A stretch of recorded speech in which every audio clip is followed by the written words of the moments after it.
যেনেকৈ জুবিন দা আছে আমাৰ মাজত বা আমি থাকিম বা ভাবিম সদায়, হয়নে নহয়? গতিকে জুবিন দা সদায় অমৰ আমাৰ কাৰণে। এইকাৰণেই অমৰ, যেনেকৈ যীশু খ্ৰীষ্টই ইমান সকলোৰে কাৰণে জীৱন দান দি সকলোকে বচাই নিজৰ মৃত্যুটো আঁকোৱালি ল'লে, কিন্তু তথাপিতোতো যীশু খ্ৰীষ্ট মৰা নাছিল। কিমান দিনৰ পিছত আকৌ জীয়াই আহিছিল নিজৰ মানুহখিনিৰ কাৰণে, নিজৰ ৰাইজৰ কাৰণে, সকলোৰে কাৰণে, যে মই জীয়াই আছোঁ, মই মৰা নাই, মোৰ শৰীৰটোহে খালি মৰিছে।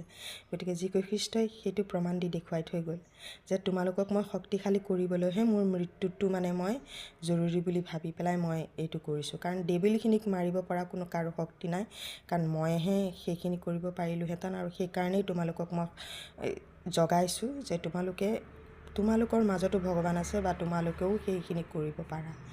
কোনো ডেভিলক তোমালোকে প্ৰশ্ৰয় নিদিয়াকৈ তোমাৰ শক্তি সমানে সমানে তোমালোকে চামনা কৰিব পাৰা বা যুঁজিব পাৰা, হয়নে নহয়?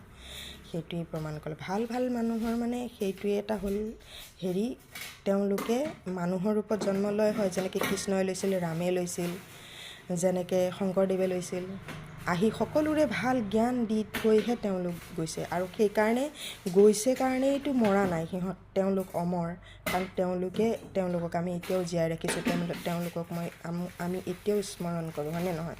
গতিকে সেইকাৰণেই ডাঙৰ দিব্য আত্মাবিলাকক ভগৱানে মানুহৰ ৰূপত জন্ম দি আৰু মানুহক মানে শক্তিশালী কৰিবলৈ, মানুহক মজবুত কৰিবলৈ, যাতে মানুহে কৰিব নোৱাৰা কাম একো নাই। কিন্তু মানুহে তেতিয়াহে কৰিব পাৰিব দেই, সত্যত থাকিব লাগিব, ইমানদাৰীৰে কাম কৰিব লাগিব, কাকো মিছা কথা ক'ব নালাগিব, কাৰো বেইমানি কৰিব নালাগিব, ক্ষুদ্ৰ সুখৰ কাৰণে কাৰো লগত অন্যায় কৰিব নালাগিব।